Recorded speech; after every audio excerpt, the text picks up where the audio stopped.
اعوذ باللہ من الشیطان الرجیم بسم اللہ الرحمن الرحیم۔ شروع اللہ تبارک و تعالیٰ کے پاک و بابرکت نام سے جو سب پر مہربان ہے، بہت مہربان ہے۔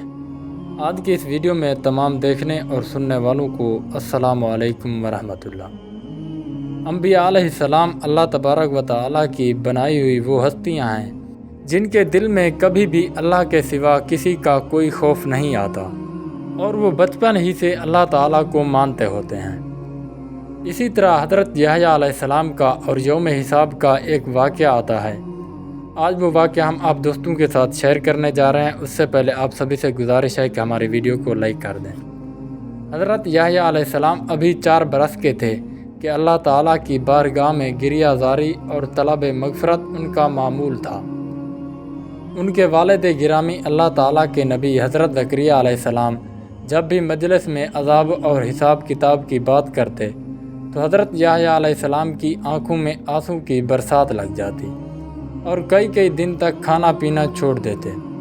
چنانچہ حضرت زکریہ علیہ السلام نے ان کی کثرت آہ بکار اور گریہ زاری کی پیش نظر ان کے سامنے اللہ تعالیٰ کے خوف اور خشیت کی باتیں کرنا ترک کر دی۔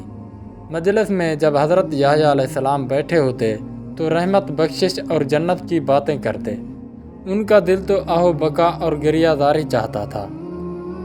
ایک دن ستون کے اونٹ میں چھپ کر خطاب سننے لگے۔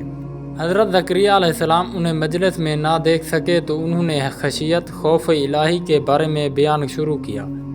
جیسے ہی بیان شروع کیا تو حضرت یحییٰ علیہ السلام کی چیخ نکل گئی، زاروں قطار رونے لگے، حتیٰ کہ بے ہوش ہو کر زمین پر گر پڑے۔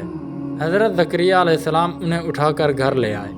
حضرت یحییٰ علیہ السلام کا کھانا پینا چھوٹ گیا اور روتے روتے اسی حالت میں گھر سے باہر نکل گئے اور پہاڑوں میں جا پہنچے۔ 3 دن اور 3 راتیں سجدوں اور آہ بکا میں گزر گئیں۔ اللہ تعالیٰ کے حضور یہ گریہ زاری اور معافی طلب کرتے رہے۔ والدین تلاش کرتے کرتے بالآخر انہی پہاڑوں کی طرف آ پہنچے۔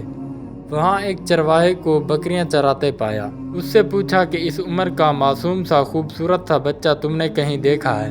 اس نے کہا، میں نے بچہ تو کوئی نہیں دیکھا، البتہ اتنی بات ضرور ہے کہ آج 3را دن ہے۔ اس غار سے کسی بچے کی دھاڑ مار مار کر رونے کی آوازیں آ رہی ہیں۔ اس کے گریہ زاری میں کچھ ایسا سوز ہے کہ تب سے میری بکریوں نے بھی کھانا پینا چھوڑ رکھا ہے اور وہ مسلسل اس غار کے دہانے پر کھڑی ہیں اور ان کی آنکھوں سے بھی آنسو جاری ہیں۔ حضرت زکریہ علیہ السلام نے سنا تو فرمانے لگے، یہ تو میرا لخت جگر یحییٰ ہو سکتا ہے۔ غار کے اندر پہنچے تو قدموں کی آہٹ حضرت یحییٰ علیہ السلام کے کانوں میں پڑی۔ آپ آنکھ بند کیے ہوئے سجدے میں تھے۔ وہ سمجھے کہ ملک الموت روح قبض کرنے کے لیے آ پہنچے ہیں۔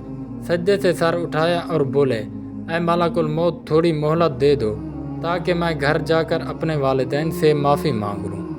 آپ کے والد فرمانے لگے، اے میرے بیٹے، ہم تیرے والدین تجھے لینے آئے ہیں۔ حضرت یحییٰ علیہ السلام رو رو کر نڈھال ہو چکے تھے۔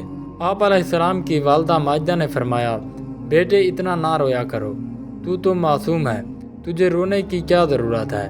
آپ علیہ السلام نے عرض کیا، امی جان، کیا آپ اس بات کی ضمانت دیتی ہیں کہ قیامت کے دن میرا رب مجھ سے پوچھ گچھ نہیں کرے گا؟ والدہ صاحبہ فرمانے لگی، بیٹے یہ ضمانت تو میں نہیں دے سکتی۔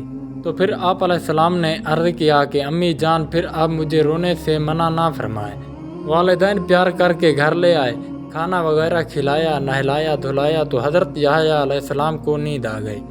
ابھی آنکھ لگی ہی تھی کہ آواز آئی، یحییٰ اب ہمیں بھول گیا، آخرت بھی یاد نہ رہی، اب آرام کی نیند سو گیا۔ یہ سن کر آنکھ کھل گئی اور بستر سے اتر آئے اور اللہ تعالیٰ کے ہجر کی یاد میں جنگلوں کی طرف چلے گئے۔ تو دوستو، یہ تھی وہ عظیم ہستیاں جنہیں اللہ تبارک و تعالیٰ کا اتنا زیادہ خوف تھا۔ کہیں کوئی اللہ تعالیٰ کے عذاب کی بات سن لیتے تو اللہ تعالیٰ سے اتنا ڈر جاتے کہ ان کی راتوں کی نیندیں اڑ جاتی تھی اور وہ دن رات ایک سجدے میں پڑے رہتے تھے۔ اور ایک دور آج کا ہے کہ آج کے علماء ہمیں سمجھا کر تھک گئے ہیں، لیکن کوئی بات ہمارے ذہن میں بیٹھتی ہی نہیں۔ بات وہی ہے کہ ایک شخص نے کسی اللہ والے سے پوچھا کہ ہم اپنے دلوں کو کیسے جگائیں، ہمارے دل سو گئے ہیں، ہم کتنا ہی واعظ و تقریر سنیں لیکن ہمارے دل پر کوئی بھی اثر نہیں ہوتا۔ تو اس اللہ والے نے کہا کہ آپ کے دل سو نہیں گئے بلکہ مو گئے ہیں، یعنی مر گئے ہیں، اس لیے اللہ تعالیٰ کے عذاب کا ہمارے دل پر کوئی اثر نہیں ہوتا۔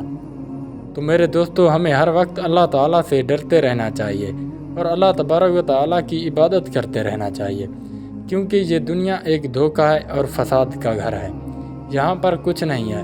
اللہ تعالیٰ نے ہمارے لیے اصل زندگی تو آخرت کی زندگی بنائی ہے، یہ تو ہماری امتحان گاہ ہے۔ ہم یہاں پر صرف امتحان دینے آئے ہیں کہ کون اس جنت میں رہنے کے قابل ہے اور کون قابل نہیں ہے۔ تو اس لیے دوستو، آج سے توبہ کریں اور اللہ تعالیٰ کے حضور سچے دل سے آہوزاری کریں اور اپنے رب سے مغفرت طلب کریں۔ دعا ہے کہ اللہ تبارک و تعالیٰ ہم سب کو سچے دین پر چلنے کی توفیق عطا فرمائے اور حضور صلی اللہ علیہ وآلہ وسلم کی غلامی نصیب عطا فرمائے، آمین یا رب العالمین۔ تو خیر دوستو، ملتے ہیں کسی نئی ویڈیو میں، تب تک کے لیے خدا حافظ۔